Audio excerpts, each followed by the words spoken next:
अगली खबर मुख्यमंत्री भजनलाल शर्मा से जुड़ी है। जो बजट में राजस्थान में उपचुनाव वाली 5 विधान सीटों पर खासा फोकस रखा गया है। कांग्रेस, आरएलपी और बीएपी को हराने के लिए सीएम की इसे एक तरह से पॉलिटिकल स्ट्रैटेजी माना जा रहा है।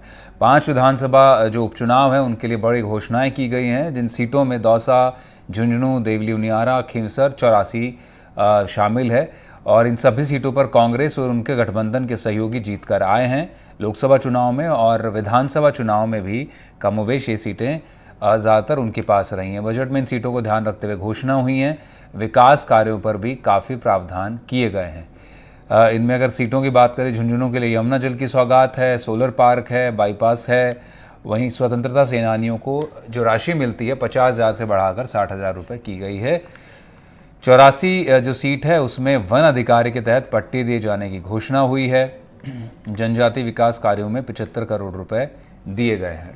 दौसा टोंक में SC/ST वोटर्स का ध्यान रखते हुए ST फंड में 1500 करोड़ रुपए घोषित किए गए हैं। बाबा साहब अम्बेडकर के जुड़े भी घोषणा में की गई है और वहीं दौसा में लॉजिस्टिक हब बनाने की भी एक ऐलान इस बजट में वित्त मंत्री दिया कुमारी ने किया है।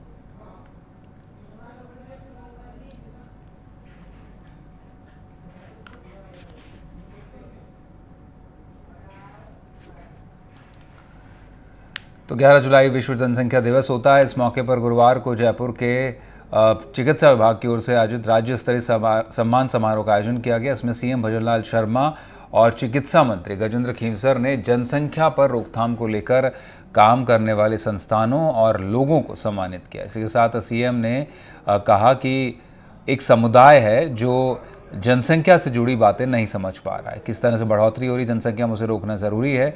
अभी भी एक ऐसी श्रेणी है उसमें कोई सुधार नहीं देखने को मिल रहा है। बढ़ती जनसंख्या के कारण प्रकृति का संतुलन निरंतर बिगड़ता जा रहा है। जलवायु परिवर्तन इसी का हिस्सा है। हम देख रहे हैं कि पिछले कुछ वर्षों में महामारी, प्राकृतिक आपदाएं तेजी से बढ़ रही है। यह भी अभियान वही अभियान है, लेकिन मैं एक बात जरूर मैं आपसे कहूंगा कि यह अभियान दूसरे तरह का है। इसमें सभी का साथ होना चाहिए, लेकिन हम देखते हैं कि एक श्रेणी उस पर कोई अंतर नहीं आ रहा है।